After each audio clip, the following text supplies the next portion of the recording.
Mind. Good morning. I'm Alice Newland, co-president of the League of Women Voters of Manatee County. On behalf of the League, I welcome you to our presentation today, The Status of Women in Florida. This program is being recorded and will be available on our website. Any use of the recording other than individuals viewing it or passing along the link needs to get the permission of the League.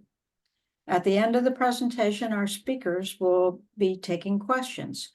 Please put your questions in chat for our Voter Services Team Chair, Terry Condos. Wave, Terry. And if you have a particular speaker you'd like the question to go to, put it in for that, indicate that it's for that particular speaker.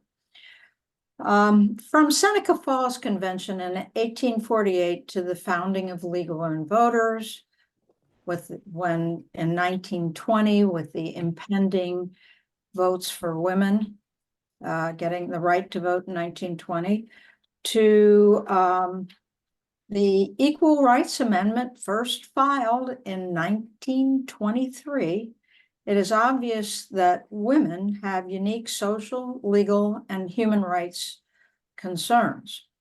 In 1848, Seneca Falls Convention, they drafted and approved a Declaration of Sentiments in which they outlined a litany of demands for women's rights, such as the right to own property, the right to testify in court, the right to be employed, and the right to vote.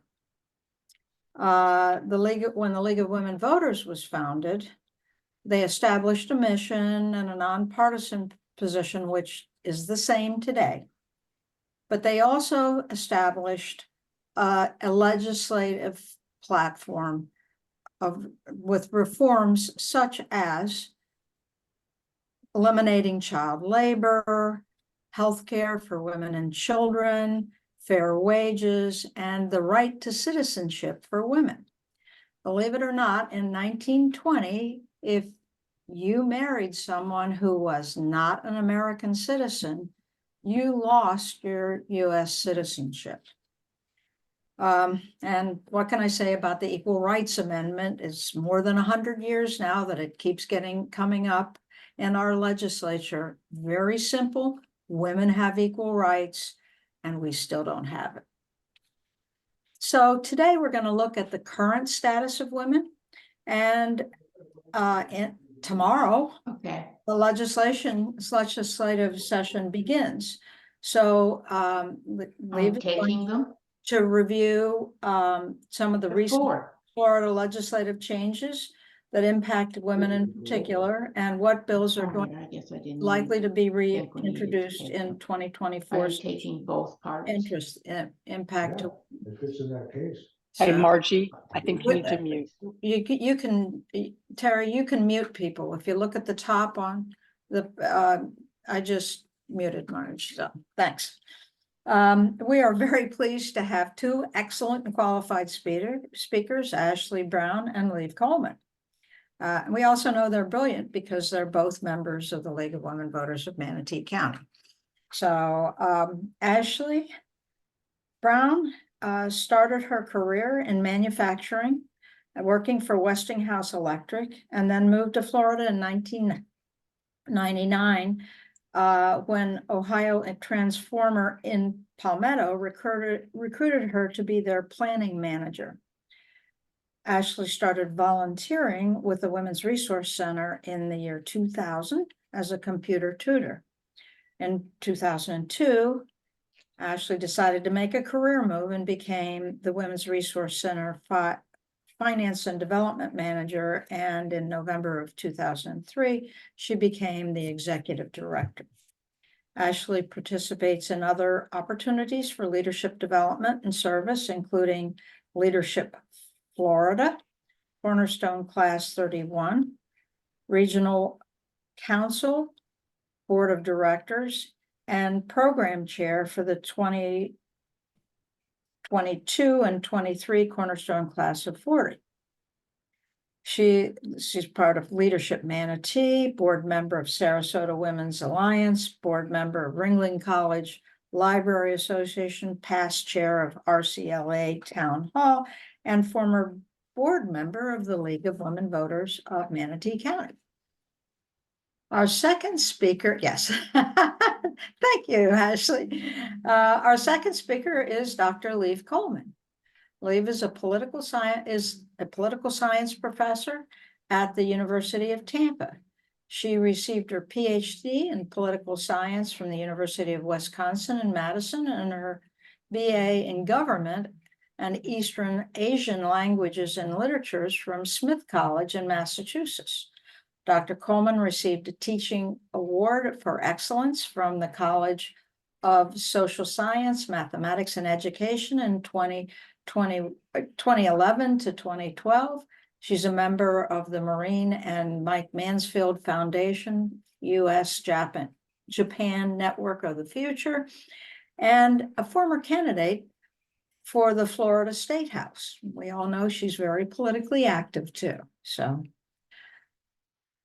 we'll go ahead, and Ashley, if you could unmute yourself and go ahead and tell us all about the status of women in Florida.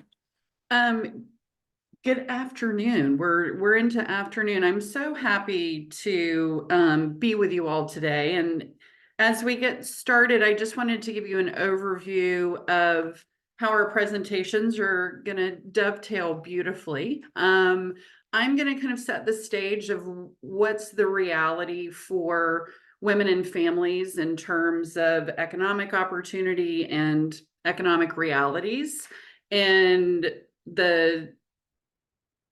the opportunities I think that our elected officials have to impact that. And then Dr. Coleman is going to talk specifically about some of the legislation in those areas. So I will get to be the voice of reality, which is not really pretty, but it's important that we know. And I also have to say thank you to the League of Women Voters, and especially the Manatee County chapter, for everything that you all do to keep people informed about what's happening locally in our county commission, the school board, all of it. It is so valuable. And I know that you get a lot of acknowledgement for it, but you should continue to get acknowledgement. So thank you very much. We really, as a community, appreciate it. So, and then congratulations on the constitutional amendment. That's an amazing thing too. So, but I know that we'll be talking about that more. So just by show of hands, and those of you who are on camera can raise your hand. Those of you who aren't can use your little reactions. How many of you are familiar with the ALICE report? United Way ALICE report. Most of you? I'm going to give a minute. John is like, nope, I've never heard of it, which I like a little bit. John's like a little bit. So that's kind of where I want to start, because that gives us really the picture of how women are faring.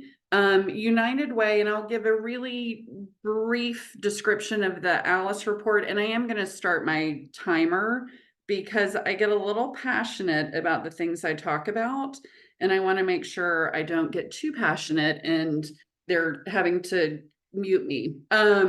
So United Way, actually New Jersey was the first United Way that looked at what does it actually cost to live in a community. The federal poverty rates have not changed since the 60s. And there's a couple of things that might have changed since 1960s and how we live and how much things cost. So the effort of this report was to really look at what's a survival budget for a community. In 2015, that report expanded to include, I think, 9 additional states. I might be wrong on that, but Florida was one of those states.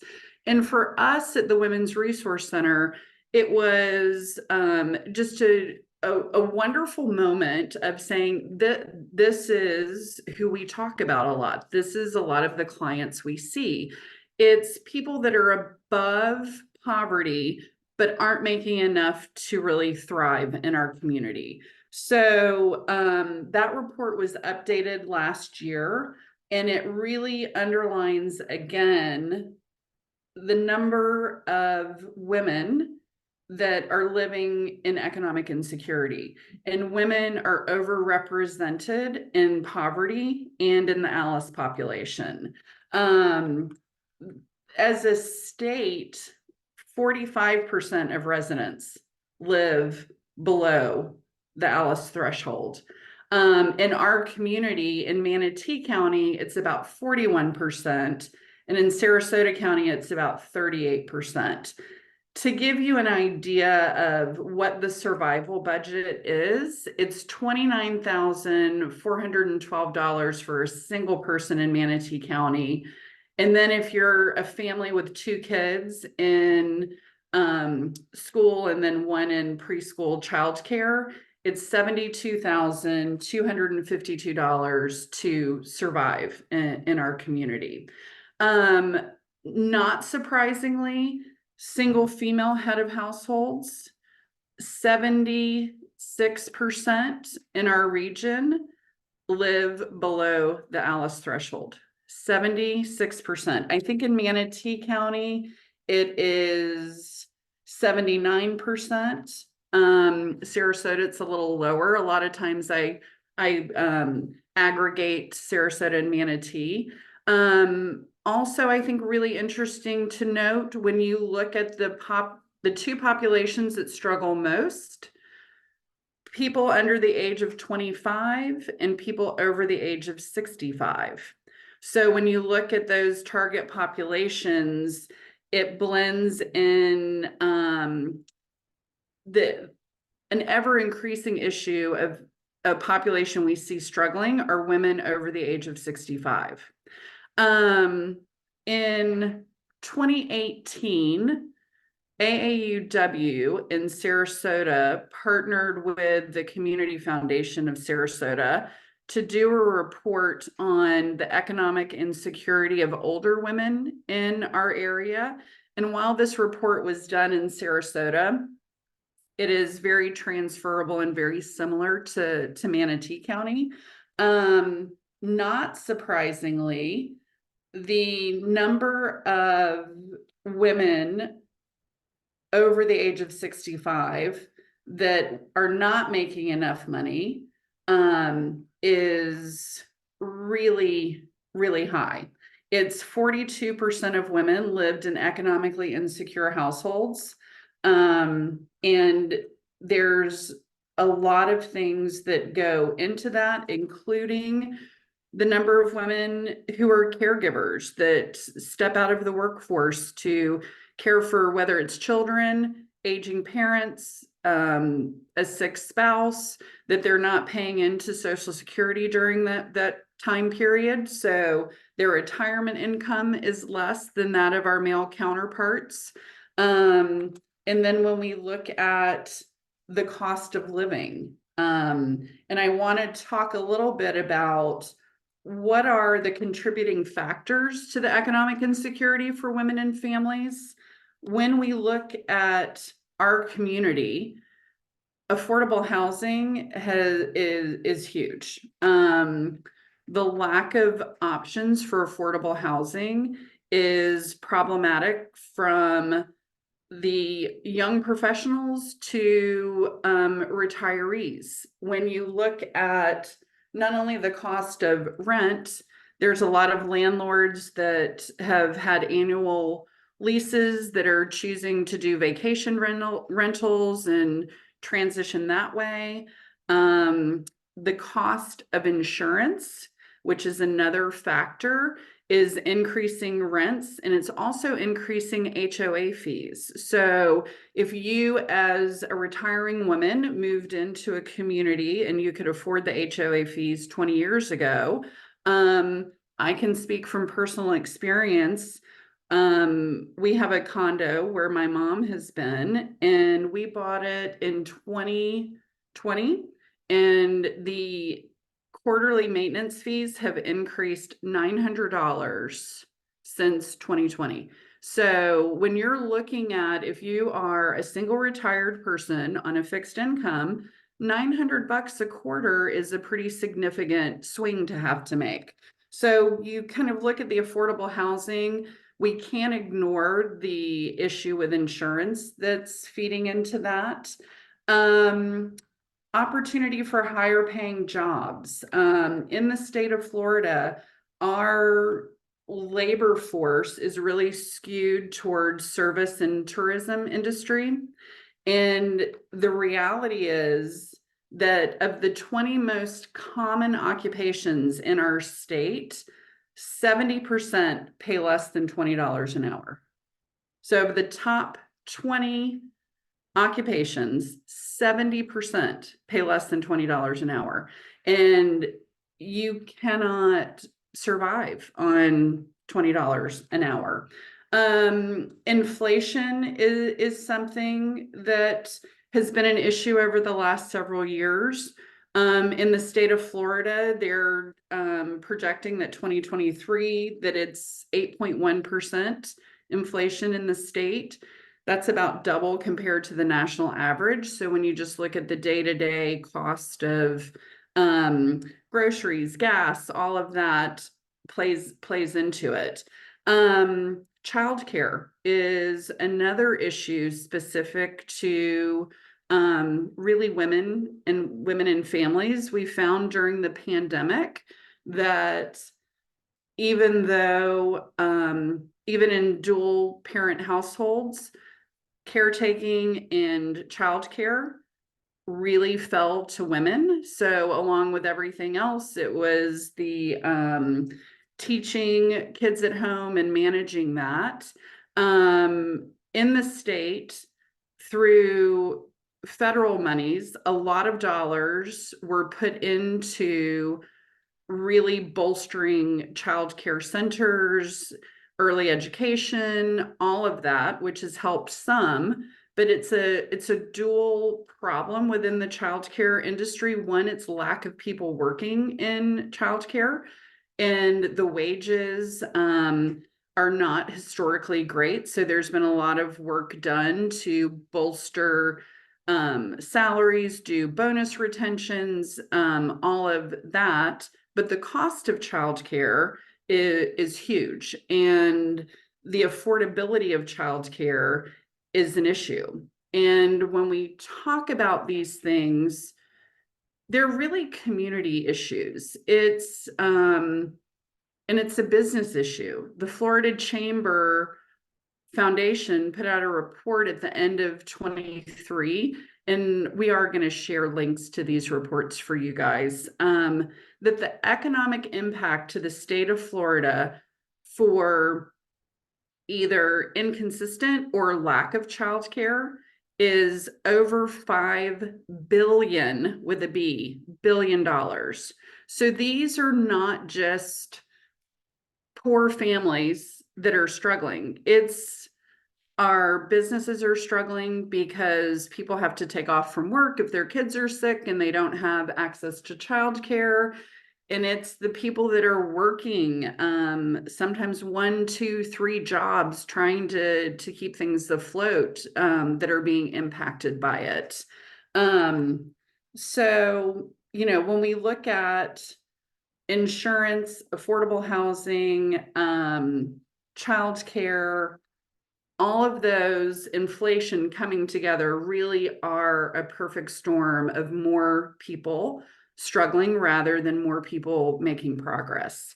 Kind of tying back to why it's so important to keep track of what our local and state representatives are doing. I want to give a couple of examples of things that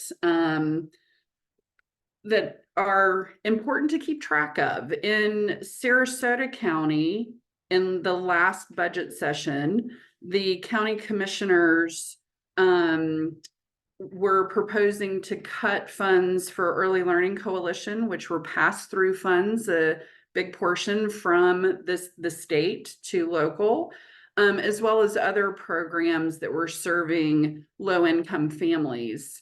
And there is such a, I think, a danger in looking at a service such as access to quality, safe childcare as a philanthropic issue versus a community issue. And so I would just encourage everyone to stay engaged and listen to the words that are used as we're discussing some of these things, because we really need to attack these issues as a community and not just one sector of our community looking to kind of save the day, because there's not enough philanthropy to solve the childcare issue or the affordable housing issue. It's really everybody kind of working together. I want to talk a little bit about what's happening locally as well as statewide, but Dr. Coleman's going to go into a little more depth on some of the bills. But last year at the state level, there was the Live Local Act was passed that really incentivizes developers with tax credits and zoning relief to build workforce housing. And I think 40% of the units proposed in a development that would qualify for this must go to people making up to 120% of the area's median income. So kind of looking at making workforce housing a little more affordable. For the insurance, House Bill 837 was passed to overhaul the state's tort law. Both of these were passed at the very end, so we don't have any real progress to show on the impact of these bills, but I think that we should be watching and seeing and holding accountable of what comes from that. Talking about childcare, Representative Fiona McFarland, which I think having female representatives make a difference in some of the bills that matter to women. She's working on a bill for childcare, again, tax credits, looking at incentivizing employers to offer childcare as part of your package for your benefit package, whether it's on-site childcare or subsidies for childcare. And then I think one of the great things is in Sarasota County, when the commissioners proposed cutting the childcare for early learning, there was a groundswell of community support from businesses, nonprofits, and individuals. And we have to keep being engaged and being part of that conversation. What are we doing at the Women's Resource Center? There's a lot of things that we're doing. I'm going to touch on programmatic first, and then I'll go into a little of advocacy, and then I'm going to pass it on to Dr. Coleman. First is our programming. At the core of what we've always done at the Women's Resource Center is help our clients build financial security as well as strong emotional health and resiliency. We have a wonderful scholarship program that we work with women who are going back to get post-secondary, whether it is a training program or an educational program, really encouraging women into non-traditional roles, finance, high tech, construction, the jobs that their entry level are higher wages and their earning potential are higher wages. So whether it's a scholarship, whether it's career coaching, mental health counseling, kind of all of our programs are designed to help women build that financial security. We also, and my partner in crime is on here with us, have me and Deborah Chapman do a lot of work in advocacy and educating our community and our elected officials on the issues that are impacting women and families. For us, that's been affordable housing, access to childcare, reproductive rights, anything that is access to mental health, anything that is either impeding a woman's ability to move forward in their life, or that's, in the case of reproductive rights, government overreach in how we can choose, and kind of going against the Privacy Act that was put in place to protect those rights. So it's sad that we're having to do constitutional amendments to ensure that our elected officials are representing the will of the people, but again, appreciate the work that the league has done with that. Very impressive. And there's, the other thing that we're looking forward to at the center is partnering more with the league in 2024, encouraging people to vote, elevating women's voices, understanding what some of the propositions candidates are making and what that impact is for women in our livelihood. So we've started asking if people are registered to vote in our registration and sending them to the website to register if they're not. And so we're really focused on elevating women's voices and continuing the trajectory of, yes, I gave you guys some really bad news on the realities of women and families, but there's always opportunity, and I will forever be the glass is half full girl. Well, not always, but most days, like 90% of the time. So, and then I look forward to any questions later, and then I'm going to pass this to Dr. Coleman, who's going to talk about what's happening at the state level. Okay, thank you, Ashley, and thank you, Alice Newland, and everyone at the League, and all the people who have taken time out of their day to show up for this presentation. It's good to be with you. And I'm going to share a PowerPoint slides. So I'm going to try to share my screen here so I can pull that up. So just a moment.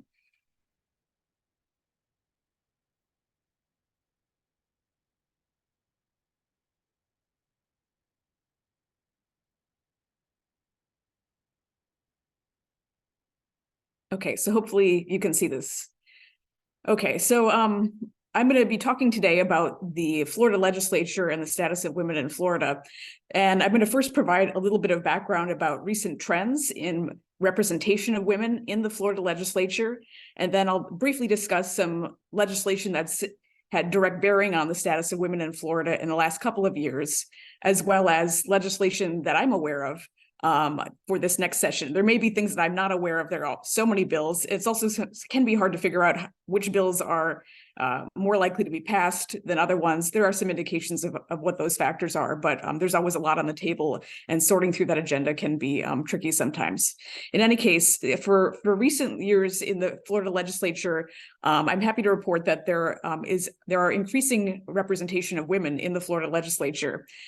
There's data from the Center for American Women in Politics at Rutgers University. They track this for all the 50 states in the District of Columbia.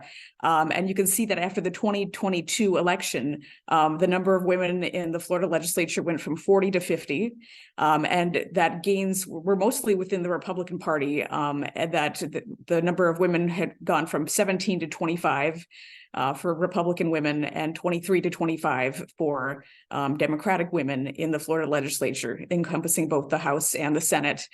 There are theories in political science about descriptive representation, this notion that if you have more women in the legislature, that maybe they can do a better job of representing and women's interests and concerns. So this is an encouraging trend, and there's some evidence to suggest that.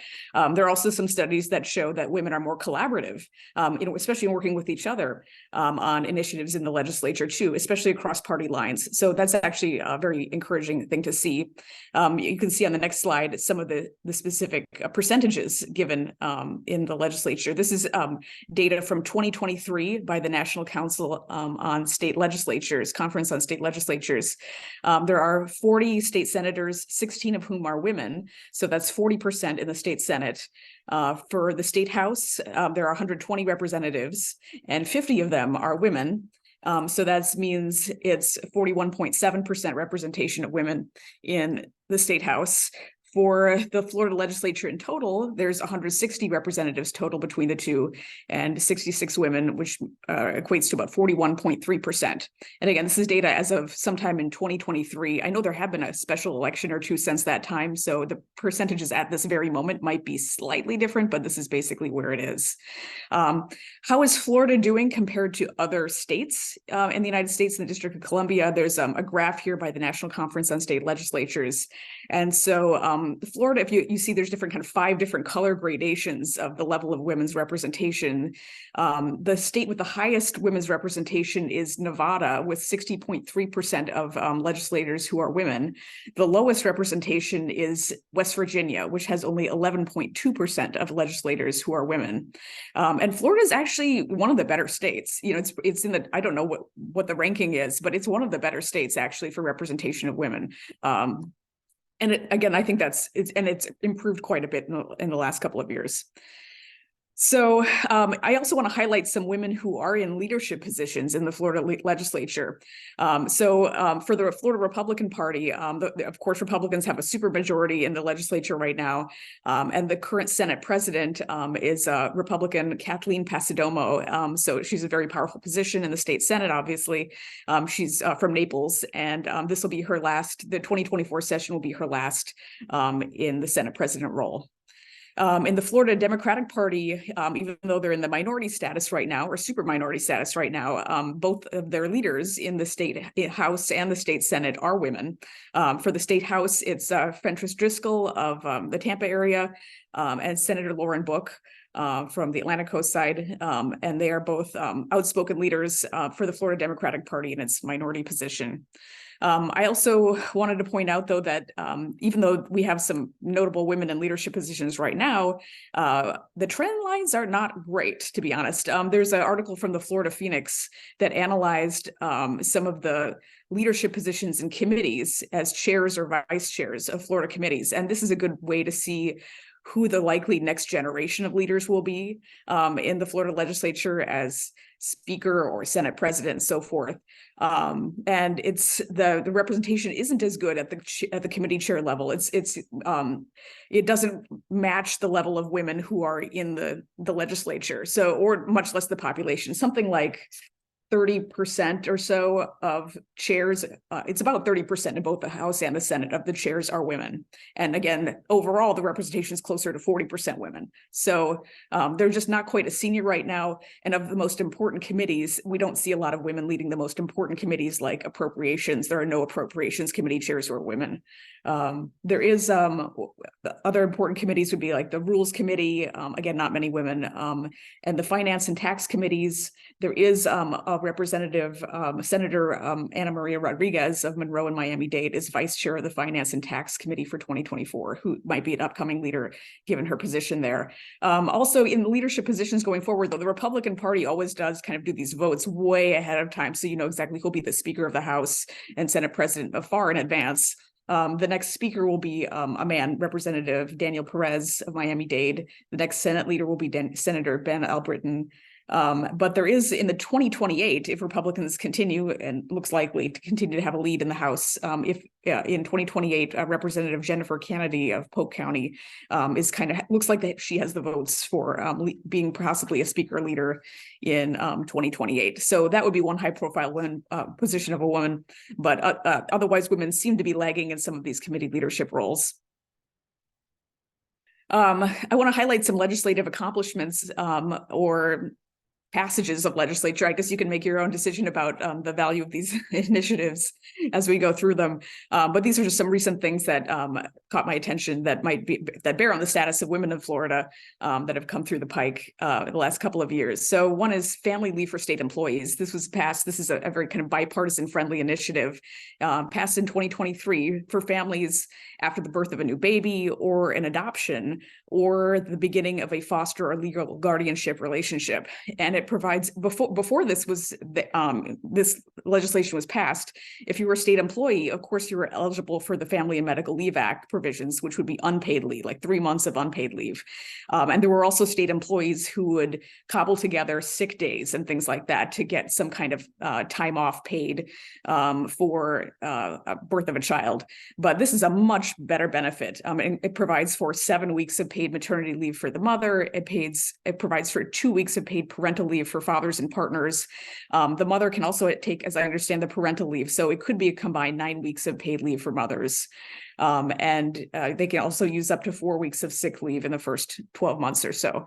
And this was signed with great fanfare too by Governor Ron DeSantis. He's touted this as one of his legislative accomplishments. So, and this is a leading area for Florida right now. Actually, state employees have in Florida, they have among the lowest wages of any state employee on average across the country. But this benefit is a leading benefit for state employees. There are not many states that have a benefit that this good for state employees regarding paid family leave. Other recent legislation that bears on the status of women, there was an alimony bill. It's been discussed in the legislature for a long time, sponsored many, many years consistently by State Senator Joe Gruters of Sarasota. And after a long negotiation with various interest groups, especially one of the key actors has been the Florida Bar Association's family law branch. And they worked with legislators to kind of come up with what they thought was the best way of handling this. Previous bills have been passed by the legislature only to get vetoed by Governor Rick Scott and later Governor Ron DeSantis. But again, this version of the bill was one that met with broader approval. There must have been some Democrats who voted for this as well. It was not unanimous, but there are still, and it has some oppositions among a group called the First Wives Club who are concerned about its impact. But it ends permanent alimony. Judges can reduce or terminate alimony based on a variety of factors. So there were some people who were saying when they were workers, if they're retiring, they were worried about how that would impact their ability to pay alimony and whether they would be able to retire. This legislation now allows judges to take into consideration factors such as retirement considerations, the age and health of the person who makes the payments, the economic impact that a reduction in alimony would have on the recipient of the payments, as well as the motivation for retirement and the likelihood of returning to work for somebody who's making the payments. This again, all of these are true for men or women, depending on who's the main earner and paying the other spouse. But a lot of these are seen to affect women because they've taken time out of the workplace to care for their families based on this view that their spouse will help them financially going forward. The other provisions of the bill include that there's no alimony for people married less than 3 years, which seems like a pretty significant change, as well as the provision that if you're married 20 years or more, you'd be eligible for payments up to 75% of the length of the marriage. And so that was something just passed this last year. Also, in terms of reproductive rights, as I'm sure you're well aware, and as members of the league have been very active, there was a 6-week abortion ban that was passed in 2023 following an earlier 15-week abortion ban. It does have exceptions for rape, incest, and the life of the woman, but these exceptions are not easy to get. You actually have to provide legal proof that you were raped, legal proof that you were a victim of incest. And, for all kinds of reasons, people may not be able to provide that. They may not be able to have open and frank conversations about what's going on. They may not feel comfortable coming forward with these things, much less get this information in time to make a difference. The 6 weeks is very early, as I'm sure everyone knows, right? If many people are not even aware that they're pregnant by the time of the 6-week line comes through. It's worth keeping in mind that abortion is still legally available in Florida right now, up to 15 weeks, while the Florida Supreme Court is reviewing the legality of the current statutes under the current Florida State Constitution. The Florida State Constitution does have a provision about the right to privacy. And so they will be making a ruling. People are wondering if they're going to hear about this every Thursday. There's always usually, speculation and commentary about what's going to come down, and we haven't heard yet. So, at some point we will hear about the constitutionality of the bill. And if it is constitutional, my understanding is like the 6-week ban will start snapping into place basically right away at that point, if it is constitutional. But there is a whole citizen initiated petition drive to enshrine abortion rights as an amendment to the Florida Constitution, led by the Floridians Protecting Freedom Coalition. I know many members of this league have been very active in gathering those petitions. And, congratulations to all of you who were working towards that goal, because you did successfully collect the required number of valid petitions statewide, as well as you needed something like half the congressional districts. So, that's just a tremendous accomplishment in such a short time to get all those signatures. So congratulations to everybody. The Florida Supreme Court will still need to rule on the amendment language. And then if they do, and they agree that it's single subject and it's clear and so forth, then it'll be on the ballot in November 2024. And Florida has a pretty steep, level for constitutional amendments. It needs 60% of the vote in November 2024. So that's something that I'm sure we'll see a lot of advocacy about going forward. I want to point out that related to the status of women, some of the things related to higher education do pertain to the status of women and women's studies, you could say. Florida higher education, there was a bill that was passed in 2023, Senate Bill 266, HB 999, that prohibits spending related to diversity, equity, and inclusion. And it also says that general education courses may not include a curriculum that teaches identity politics or certain theories that systemic racism, sexism, oppression, and privilege are inherent in U.S. institutions. And this is, it's, as a person who's in higher education, it's a draconian bill. The American Association of University Professors has said this might be the most draconian, kind of authoritarian bill towards higher education that's maybe ever been passed in the history of the United States. And a lot of the parts of the language are very vague. That might be intentional, because it's hard for universities to figure out exactly what they're allowed to do, what they're not allowed to do, what professors are allowed to say in the classroom, what they're not allowed to say.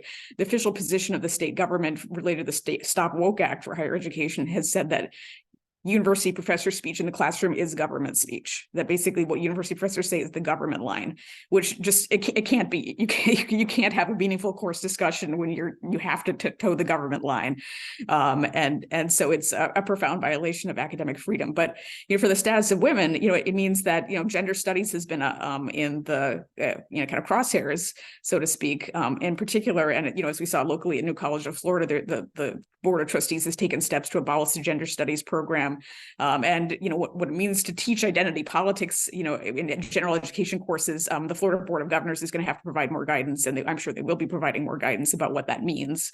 I teach courses in international relations, and we have a whole unit. I use my own classes on international relations. I'm at a private university. I use the most common textbook for IR all across the country. Lots of people use this textbook, and we have a whole section, a large section on like gender theories in IR and feminist theories of international relations. And I wonder, if I were even teaching international relations, would I be able to use my very standard textbook to cover some of these topics? I simply don't know.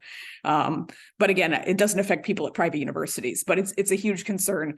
One of the big gains for studying women and making sure that we do understand differential impacts of policy on women has come through the rise of the study of women's studies and gender studies through programs that were instituted in universities in like the 1970s. And so it's these programs that have been around for decades that are kind of now coming under attack. So this could affect our ability to understand the status of women if we have a hard time maintaining women's and gender studies programs or curriculum in our state university system. The Florida legislature in 2024, what's coming down the pike, I have some idea of some of the things coming down the pike, but I don't know everything. It starts soon, right? This is tomorrow, right? 60 days, it's a mad rush. It's lower key than previous sessions. Hallelujah. That's what it sounds like. It's gonna last through March 8th, but it's a fast pace indeed. My understanding is there will be further legislation about reproductive rights. Senate Bill 476, House Bill 651 is about about civil liability, which would be, as I understand, civil liability for, developing fetuses. Senator Aaron Grahl is the sponsor of this legislation, who wants to revise the definition of the term survivors to include parents of unborn children. I was listening to a legislative preview by Representative Anna Eskamani, a Democrat, who speculated that it would allow individuals to bring wrongful death lawsuits against healthcare providers who offer abortion services. So that's one piece of legislation to watch for reproductive rights. Bills can also be filed later on in session too, so we may not even know everything that's going to happen. There's also a Senate Bill 436, House Bill 415 about pregnancy and parenting resources, and a website to be created by the Department of Health to provide information and links to these resources. That's also sponsored by Senator Aaron Grahl, a Republican. And then also there are some bills related to gender identity that are being discussed. So again, this relates very directly to the status of women, kind of as women. I've heard this referred to as the Don't Say Gay Trans 3.0 bill by critics. But the people who are sponsoring this bill, Republicans, would say they are protecting the status of women by defining it kind of in law and kind of codifying something about defining women as about their biological sex. And so this particular piece of legislation would ban state employees from using preferred pronouns if they don't correspond to their biological sex at birth. It would ban employers from asking workers to state their preferred pronouns. It would protect employees' deeply held religious or biology-based beliefs from being the basis for adverse personnel decisions. And then it would also prohibit nonprofits from requiring employee training in issues of gender identity, sexual orientation, or gender expression. And there are some pro-LGBTQ or rights organizations such as Equality Florida that see that provision in particular as a direct attack on their organization because, as an LGBT rights organization, they have to provide their employees with training in gender identity, sexual orientation, and gender expression. So they feel that that particular provision is a direct attack on them. I just thought you might find some of the direct language of this bill very interesting. They actually define sex. There's been kind of a political gotcha question in the news, what is a woman and what is a man? They're defining it here. You can see if to what extent you see agreement with this. So sex means the classification of a person as either female or male based on the organization of the body of such person for a specific reproductive role, as indicated by the person's sex chromosomes, naturally occurring sex hormones, and internal and external genitalia present at birth. So they're interested in the reproductive functions of people and their genitalia. It also does say, though, it does make allowances for people who are intersex. It says this section doesn't apply to people who are born with genetically or biochemically verifiable disorders of sex development, and so forth. But it does make clear that the state, that if this passed, the official position of the state would be that a person's sex is an immutable biological trait. So I just want to be clear that this is something directly affecting the status of women and what it means to be a woman. There's also a bill related to gender identity about biological sex again, HB 1233, which does not yet have a Senate companion. If it doesn't have a Senate companion, it's less likely to be passed. This states that to be a political party state committeeman or committeewoman, your sex must correspond to your biological sex at birth, which seems to me that if you were, it would prohibit transgender individuals from serving as political party state committeemen or committeewomen. It means also that licenses, like a driver's license or other official government ID cards, would have to list biological sex assigned at birth. They would, gender is being crossed out as something to provide. A pro-LGBT news organization, The Advocate, says that insurance has characterized part of the legislation as saying the insurance companies must also cover conversion therapy and must offer support for detransitioning if they offer gender-affirming care. And critics say this is basically designed to make it extremely hostile to be openly transgendered in Florida. You couldn't get a driver's license really under this kind of provision. And so they call it a trans erasure bill, or basically removing the legal status of transgender people in Florida. And it's very similar to legislation that's been passed by autocrats in Hungary and Russia in the past. We're seeing the same kind of legislation in Florida. And again, you might find some of the specific language very interesting. I thought this was quite interesting. It means that if you apply for a driver's license, it says the department may not issue an original or replacement driver's license or ID card that specifies a person's sex as different from that specified on the person's original certificate of live birth. The department must require an applicant to sign an affidavit certifying that the sex is the same as that as your birth certificate. And so it means, like, I can see that this legislation is directed at transgender individuals, but I'm not a transgender person, but I still feel like it's just gender policing to ask me to sign an affidavit every time I want to, re-up my driver's license or something like that. It seems like a rather heavy requirement. I also want to point out that there is perennial legislation being sponsored again for the Equal Rights Amendment. The heyday of this movement was in the 1970s. And almost all they almost got enough states to do this, but not quite. The Florida House voted to approve the Equal Rights Amendment to the U.S. Constitution 4 times, but the Florida Senate voted against it. As perennial legislation, there are 2 Democratic representatives, one in the House and one in the Senate, who filed legislation for that. And there was some advocacy for it, and the Orlando Sentinel editorial board took out already an official position urging its passage, but they noted that it's unlikely to pass because it was assigned to 4 committees. Usually if it's a House, like a Speaker priority bill, it might be assigned to 1 committee or 2, or a very small number, but one way to tell if a bill is less likely to get passed is if it's assigned to lots of committees to kind of slow it down. So it might die a slow, quiet death. But who knows? There's hope springs eternal. But it's always worth keeping in mind too that women are not a monolithic group. Women have opposed legislation like this in the past and amendments like this in the past. Just as women have also, many of the women who are in the Florida legislature also voted for, who are in the GOP, did vote for the 6-week abortion ban. So it's women are women have so many different interests and ways of understanding their position, and it's always worth keeping that in mind too. So I will leave it off there. I want to thank you for listening, and I'm going to turn it over to Terry Condos, and love to hear any of your questions or comments. Thank you. Okay, thanks, Ashley. Thanks, Liv. So yeah, we have a couple of questions already in the chat that we can start off with, and then that may lead to some others thinking of what their questions are. So one question, and it's not directed to either of you, so I appreciate both of your thoughts on it, is the timing of the Supreme Court review of the abortion amendment petition, is that unusually late? Does it seem like it's being done later than normal? Is it not more common for the language to go before the Supreme Court at the same time that it's being circulated as a petition?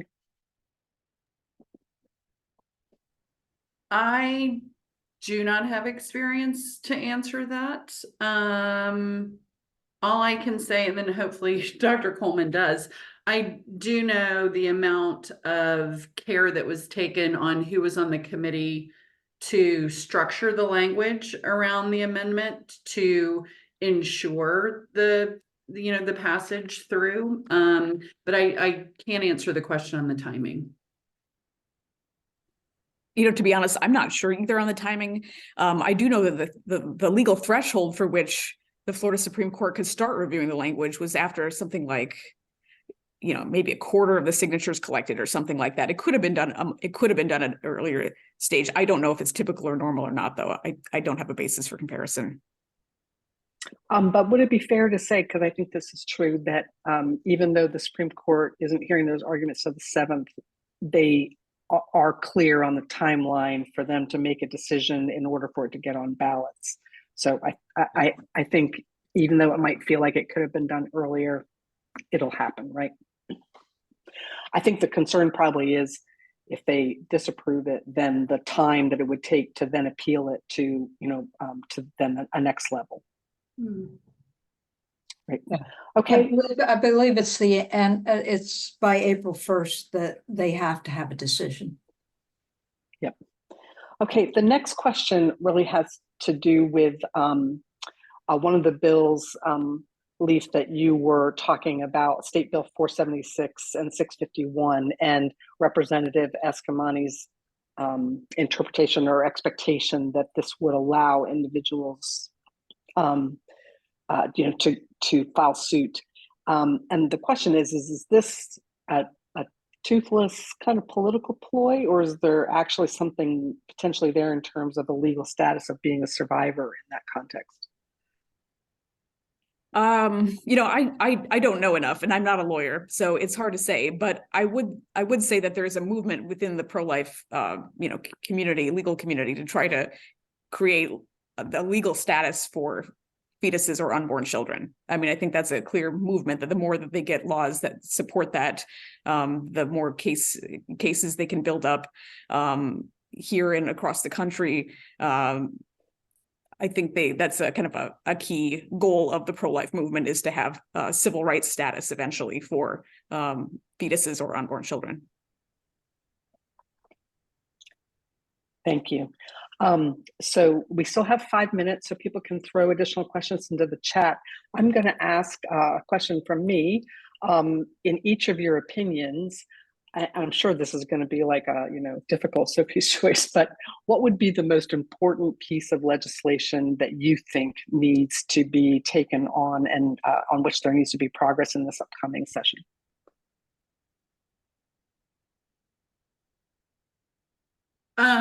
For me, can I have two?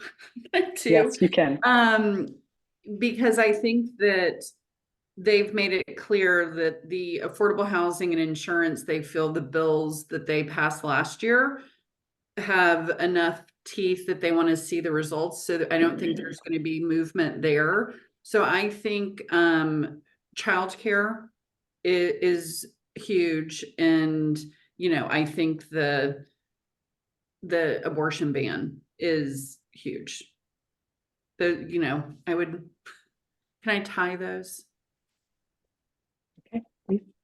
Yeah, I can't disagree with that. But on the other hand, I would highlight also, just it sounds like they're not going to do much about insurance, but because they're waiting to see how it goes. But yeah, in Ashley's presentation about the information about cost of living problems, economic difficulties facing many families, the property insurance is something that I think all of us are facing, and I can say mine is skyrocketed.